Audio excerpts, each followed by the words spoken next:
Michael Bublé on Strombo.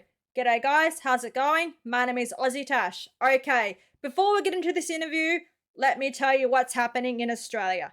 It is the 18th of November 2024 and Bublé is in full swing. What I mean by that is today I went out to do my grocery shopping and I heard Bublé singing his Christmas songs on the radio. I'm telling you now, everyone in Canada, it is just not Christmas in Australia unless you are shopping and hear Michael Bublé, and today I heard him singing for the first time.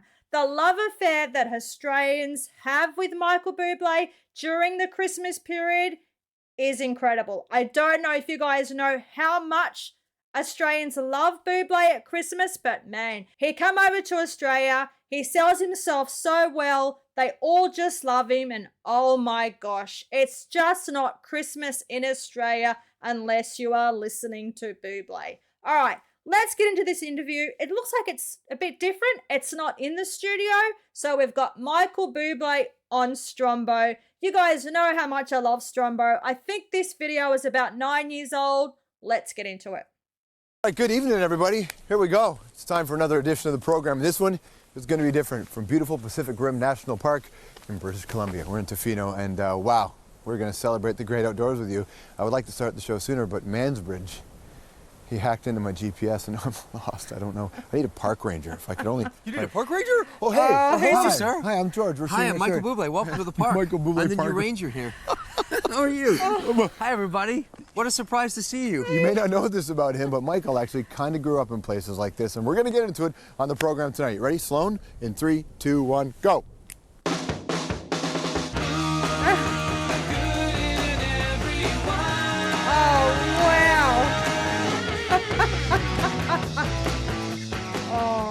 All right, so welcome to the program. Here we are in Michael Bublé's backyard. I'm just going to tell everybody this is where you live. How are you, man? Good, man. Nice Thank you. to Nice see you. to see you. Welcome to The Tofino. Riches! Beautiful Tofino, I love BC. It's the a great island. Riches! Everybody says you have to go, you have to go.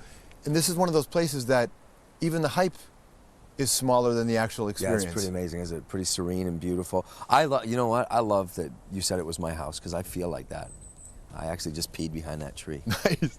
Yeah. 1,000 years old. 1,000-year-old tree. 1,000-year-old tree. I shouldn't have peed on that tree. You shouldn't treat. Well, no, it was alive, and then you peed. And then we wanted to celebrate, and it sounds so cheesy, but actually show people, because most of us live in cities, the outdoors. And most people hear about a place like Tofino, these national parks, but most don't get here.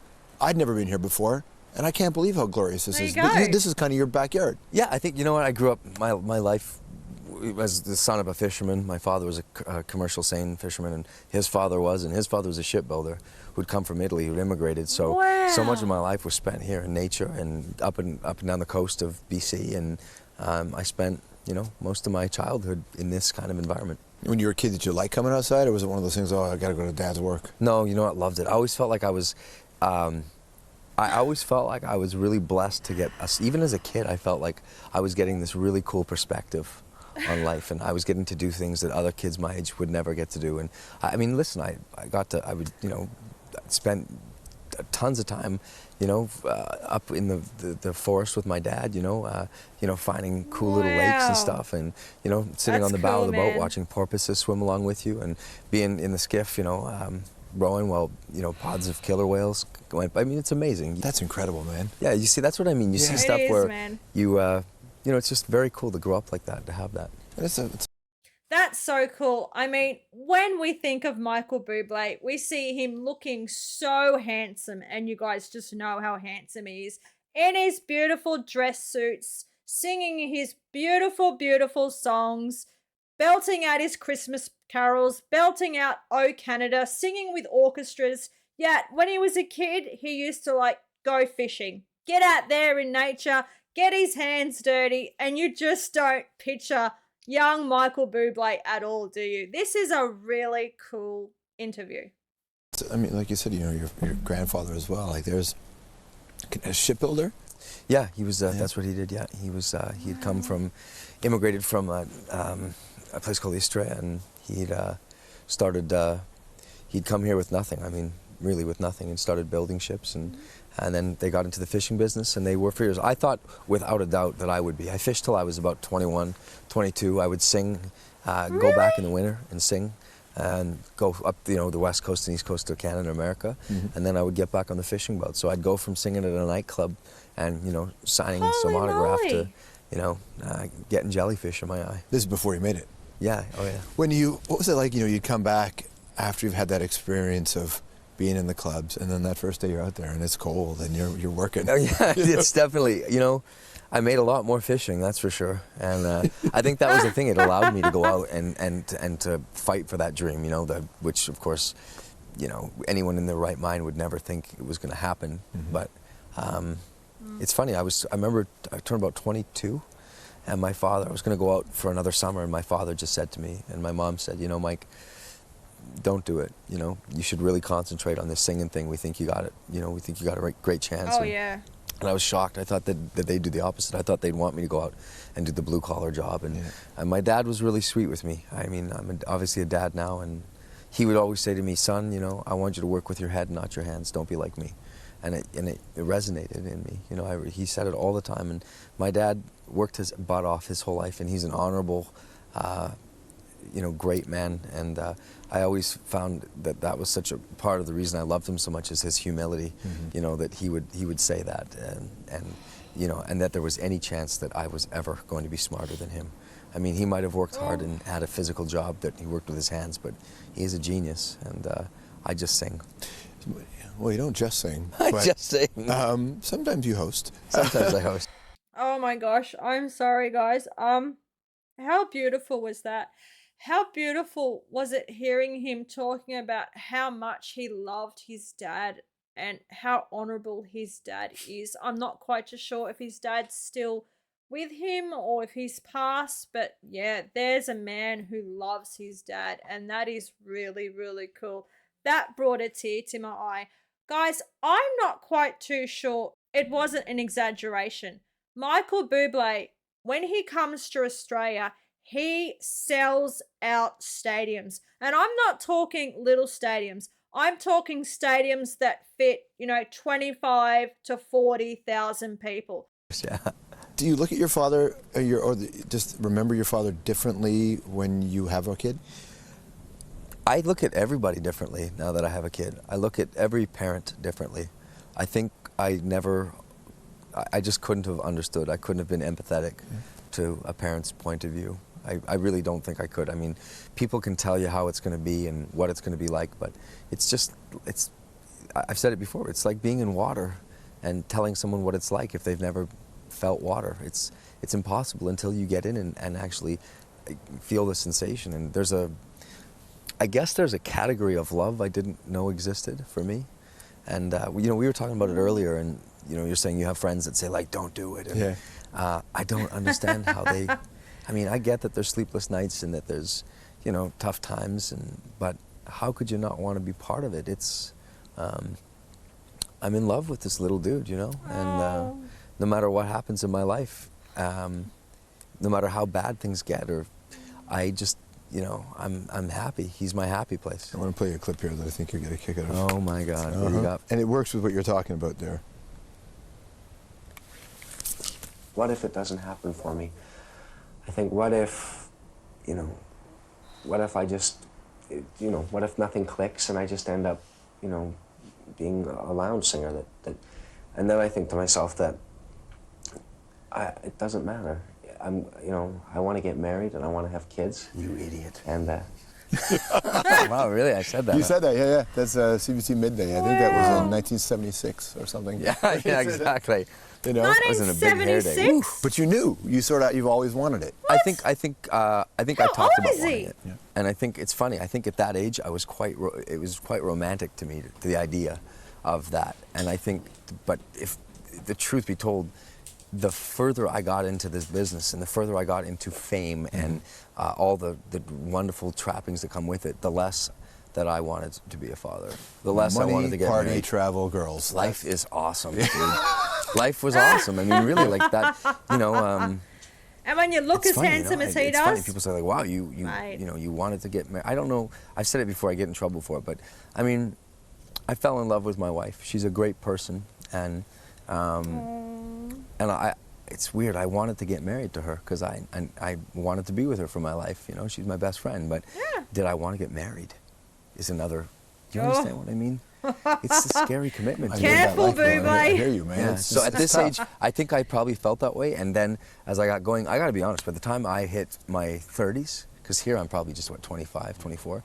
By the time I hit my 30s, marriage was out. Like, I just really, it wasn't even I just looked at my friends who got married and I just went, why? And then, especially friends who got married and didn't have kids, then I was really stumped. I was like, so what's your reason for being married if you're not going to have kids? Like, why? Why are you doing it? And I think I just had to go through a bunch of stuff and get to a point in my life where I was ready. Like, you're not ready. No. You're not ready. I don't know. But maybe one day, Yeah. it'll click and you'll... Or maybe not.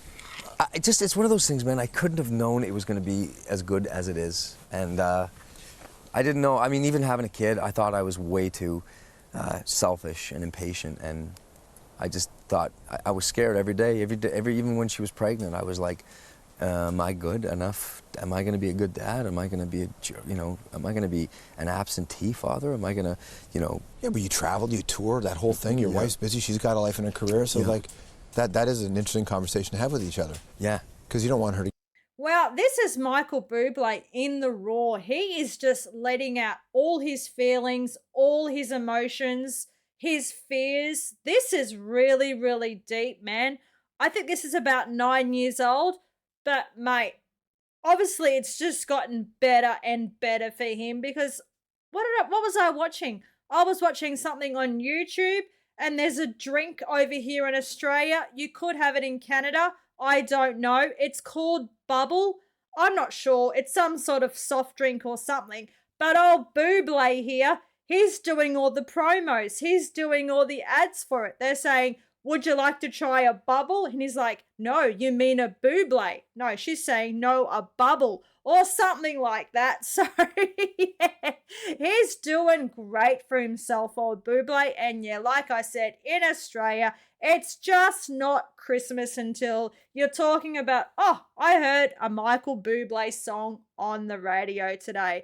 To give up her identity as well. It's a tough conversation. It's something that we struggle with daily, Someone is always being missed, you know what I mean? And I think there's always that balance of, well, hey, we spent 2 weeks in Argentina and now, we really should go back to Vancouver and, it's hard. How long into the fame thing before it wore off? Oh, What do you mean wore off?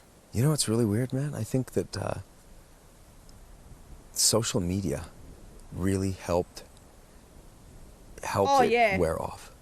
I hate social media. Yeah, well, dude, you get burned by it, man, big time. You can't. I mean, you can't do anything. I mean, you can't get away with anything. And not that that's what I'm trying to do, but I mean, you're burnt all the time. And it's not just about me. I watch it happening to other people, and it scares me. It's like, oh my God. And I mean, people can say whatever they want, and the best part is that it doesn't have to be true. No. There's no responsibility that they have to take. It's the price of fame, unfortunately. There's no integrity. Yeah. Through, if you talk about most media, most journalists, there is a kind of a... But there's an institutional integrity that's required, right? Yes. For most journalists. Twitter doesn't have that. No, or and Facebook. It's not just Twitter, Facebook. Yeah, it's blogs. It's people can write whatever they want about you, and sometimes it can be ridiculous, and you can think to yourself, well, no one will believe that, but they do. Now, what do you do with two really famous parents, and you chose the life, but now you got to protect the kid? That's what you do. Do you understand how musicians now punch out What does photographers? his wife do? Like, completely. I'm not sure. Because that's Who's his wife?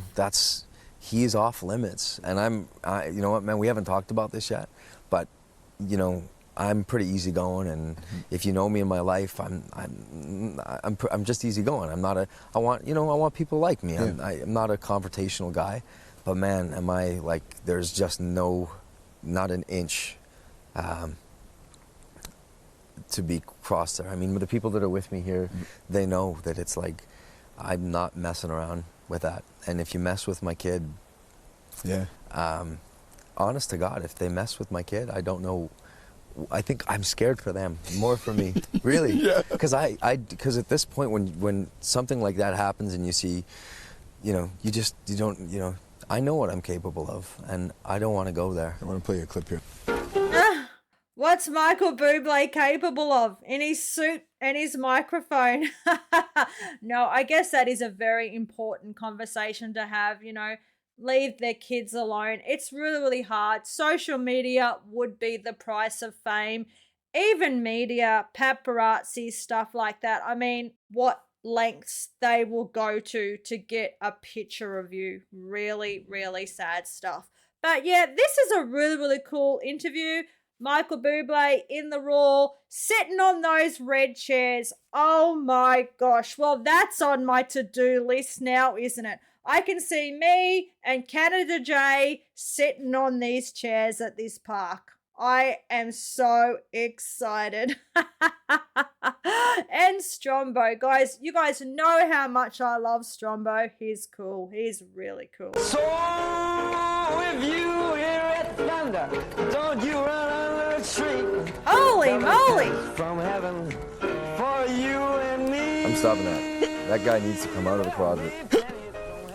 I don't know. It's horrible. It's amazing, man. Oh, that's No. horrible. How long have you been doing it? It's Oh my Bublé. God! What was I there? 20 years old? 21 You years look like you might even be younger there.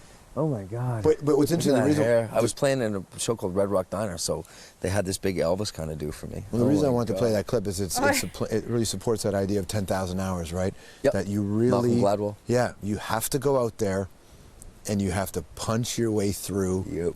all of your development Yeah. to be prepared for success. Yeah. Do you feel like you were prepared for success? No.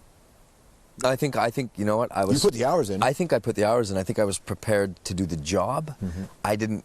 I think when I wasn't prepared for fame, I was too hungry for too long. So when it came, my ego was like just, you know, I was just eating it up. So funny, you never acted like it though. I did. You know what? I think I did with. Not to my peers. I think I was more. I acted pretty reckless with women in my life, and Oh, there you know, we go. I remember. It's That's funny. You know, honest, I remember man. doing That's things now when I really look back honest. that I would be so embarrassed if I would never do it now. Did it change your music when you had that moment with yourself and started to change how you behaved? Did it change your interactions like that? It changed everything. I mean, I think as a professional, I think the biggest thing that it changed was my onstage persona. Yeah.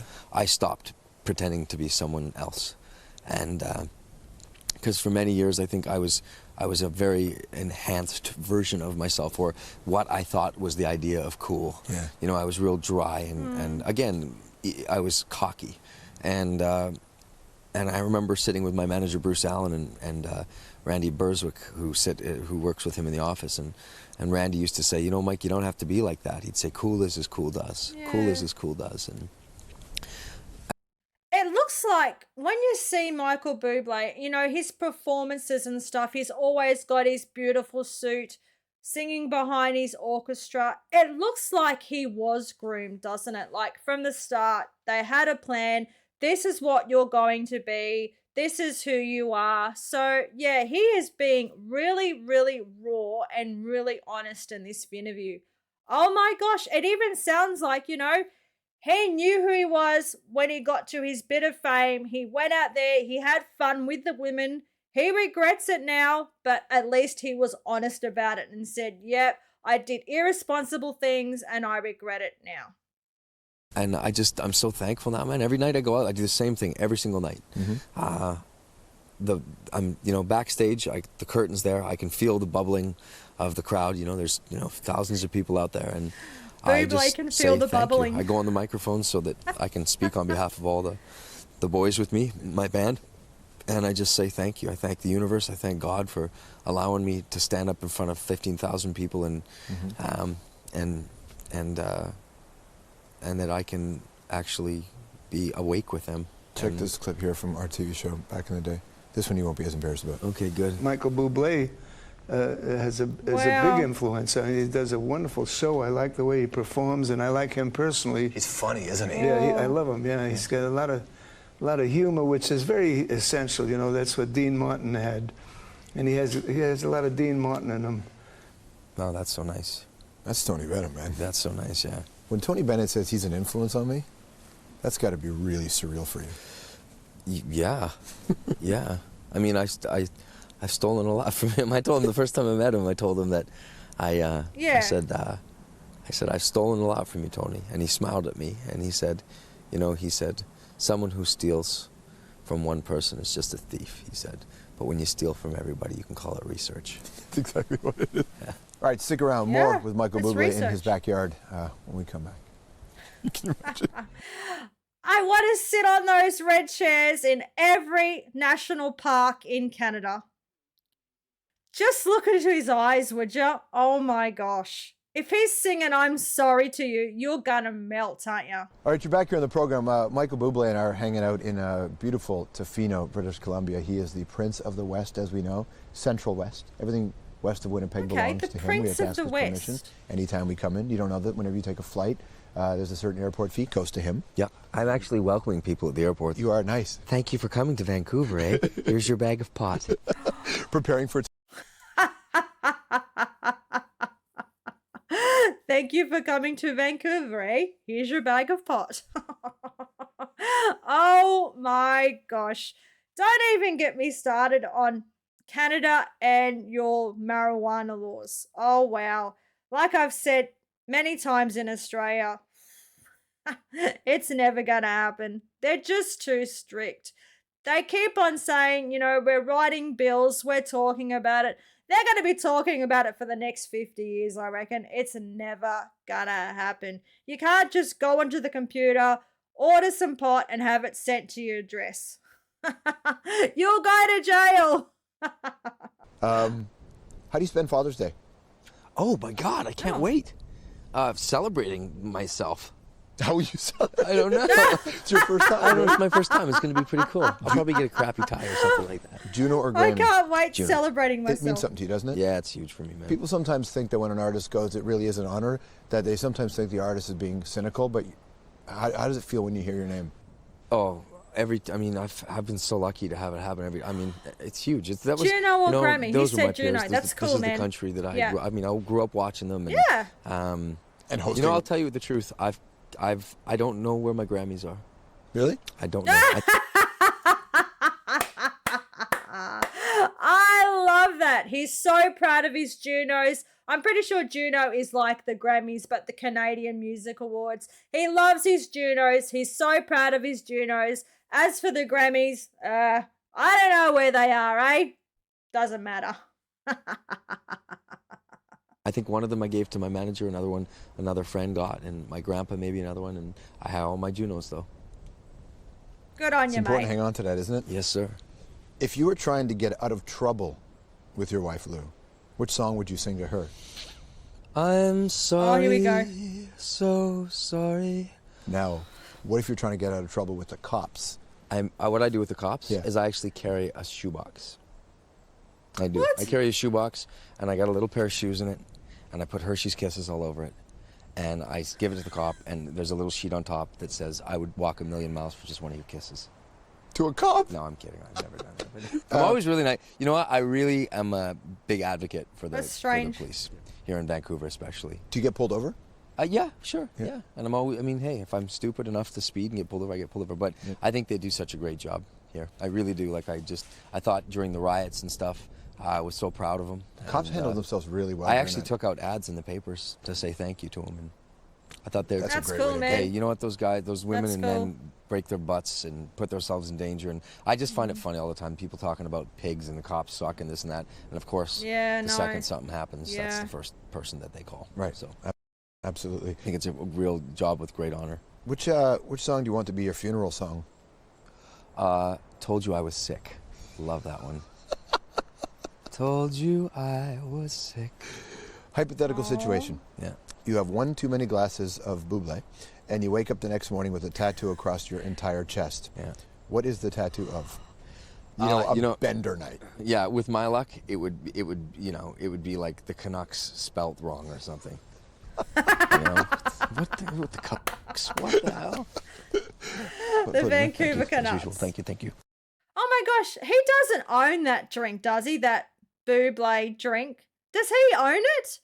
We sell it here in Australia. Oh my gosh, I thought it was called Bubbles. Bubble. Is it his drink? No. I'm going to have to find out. It does come in pretty colours that would make me think of Michael Bublé, but yeah, I don't know. That was a really cool video, guys. I've never done a reaction to Michael Bublé before. Christmas is coming. We're going to have to find a Michael Bublé Christmas special, so we're going to have a sing-along, and it'll be great. Okay, that was the video for today. If you liked it, please jump on, smash the like button, leave a comment, and of course, remember to subscribe. That really helps me out. Also, guys, share your stories of your Michael Bublé concerts. I'd love to hear them. Cheers and under. Take care. Bye.